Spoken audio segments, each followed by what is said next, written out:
friends, today we shall continue with the third lecture of Father Emmanuel, but there is one thing that I would like to say before that, and it is something that I repeat often, but that needs to be repeated often in order for us to remain firm in our faith. So I can warn you against many dangers, but my role and my duty is to warn you mostly about the dangers of our time, dangers that are especially present and which could lead you astray. And you know, it is a known fact that we in this church do not recognize the modern so-called popes as being real shepherds, as being real popes. And there's a few reasons for that, and these are reasons of faith. In other words, I do believe and I do teach that it is necessary for salvation to recognize these principles of faith, which are at the basis of what we do. You know that now, and especially a few days ago in the Vatican, there was a special gathering, as happened so many times in the last 60 years, but this time to celebrate the 60 years of a conciliar document which is called Nostra Aetate. In Nostra Aetate, in that document of Vatican II, the Novus Church has changed the stance of the Church, of what they call the Church, because the stance of the Church cannot be changed. It is eternal on such questions, which are questions of faith. So certainly in doing that, they cease to be the Catholic Church. So the stance of the Novus Ordo Church in its relations with the false religions. So as of now, until then, especially in many documents, but especially we can see that in the bull Cantate Domino, it was very clearly expressed by the Catholic Church that there is no salvation outside of the Catholic Church. So the bull Cantate Domino makes a list, you know, that you be a Jewish, that you be a Muslim, that you be a Protestant, that you be any false religion, unless before the end of your life you convert to the Catholic faith, you cannot enter the kingdom of heaven. So in Nostra Aetate at Vatican II, they started saying, you know, that there are good elements of salvation present in every religion. And it led all the way to last Sunday, I believe, the 26th of October, Leo saying that every person present there in front of him had to not abandon his religion, but stand firm in their own religion. Stand firm in each their own religion. So it's very clear, absolutely clear.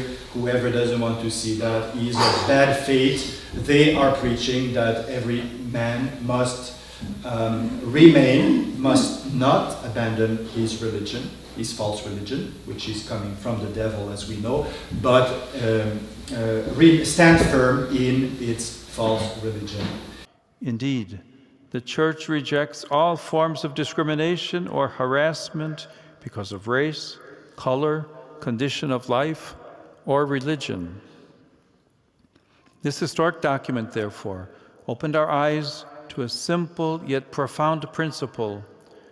Dialogue is not a tactic or a tool, but it's a way of life, a journey of the heart that transforms everyone involved, the one who listens and the one who speaks.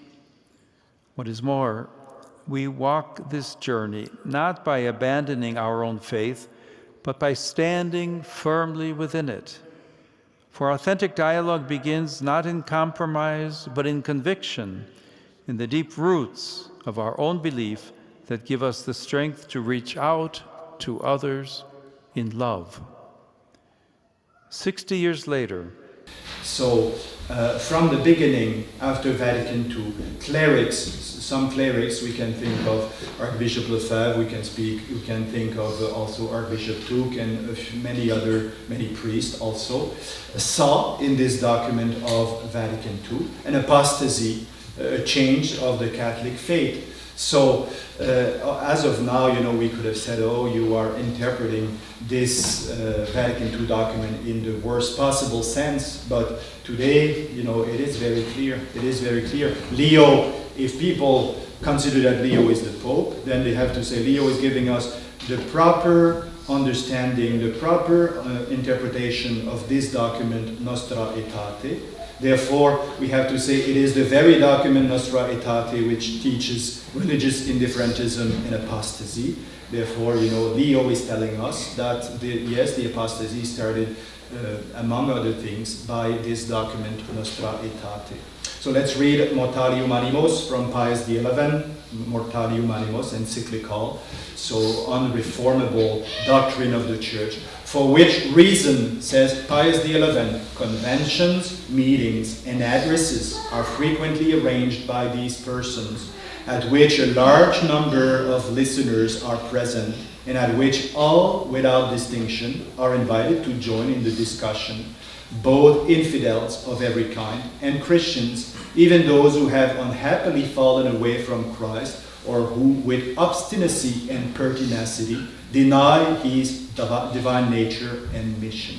Certainly, such attempts can nowise be approved by Catholics, founded as they are on that false opinion which considers that all religion to be more or less good and praiseworthy, since they all in different ways manifest and signify that sense which is inborn in us all, and by which we are led to God and to the obedient acknowledgement of his rule. Not only are those who hold these opinions in error and deceived, but also in distorting the idea of true religion, they reject it and little by little turn aside to naturalism and atheism, as it is called, for which it clearly follows that one who supports those who hold these theories and attempt to realize them is altogether abandoning the divinely revealed religion.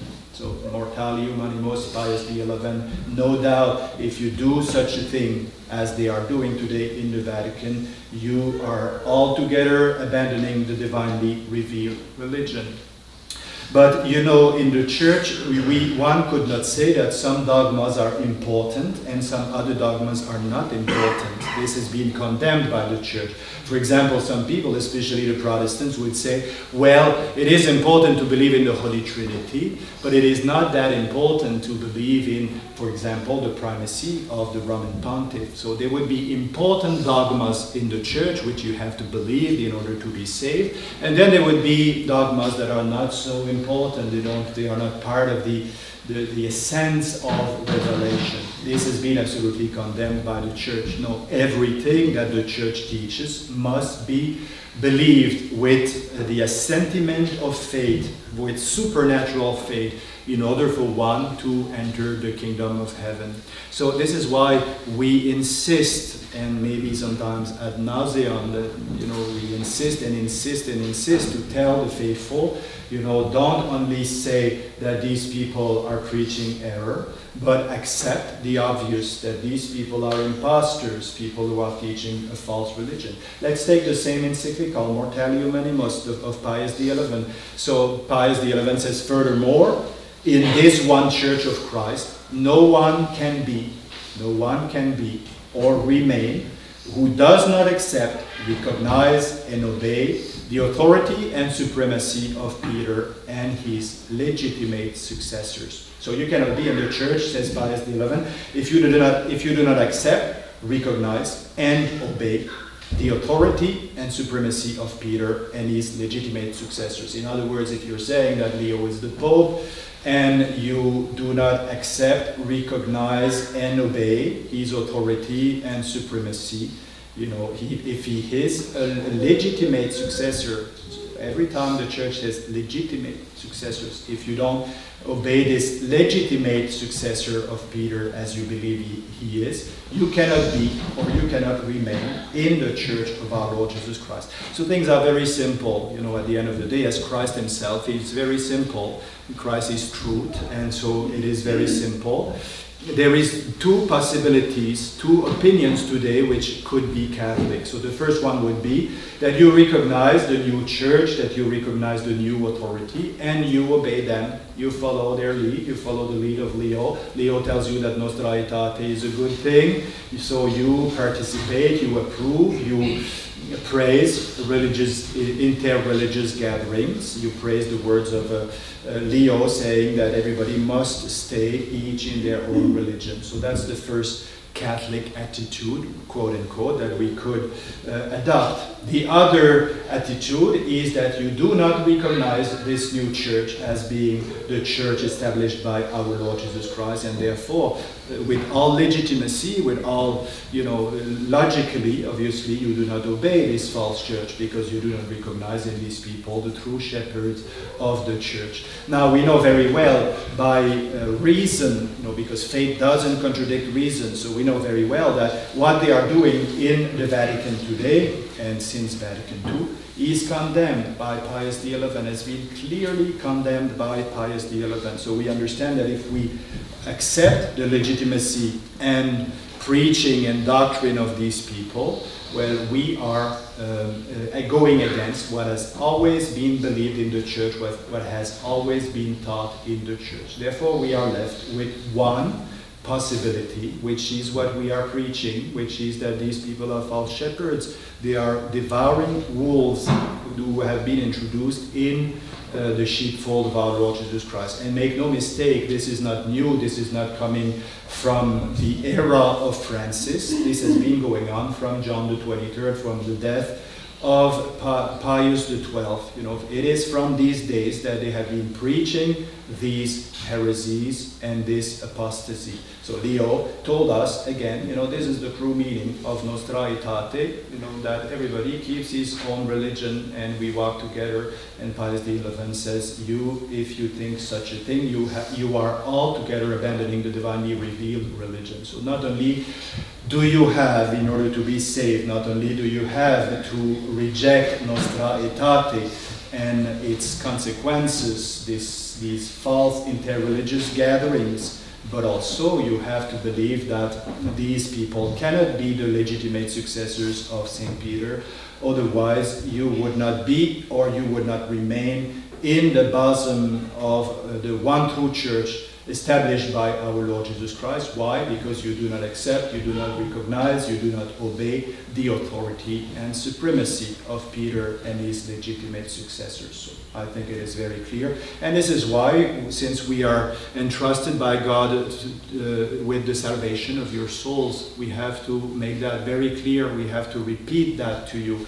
And you have to be strong against those who, although practicing having the Latin Mass, being all in favor of the Latin Mass, nevertheless do not recognize Nostra Aetate and so many other things as being heresy. But not only this, also to believe that one, against what the church has taught, that one can be in the church and remain in the church while refusing to obey and to follow one he considers to be the legitimate successor of Peter. So there is no way out. The Catholic faith is one, and the Catholic faith condemns all heresy, every heresy, and not only false ecumenism, but also not recognizing the authority of the successor of St. Peter.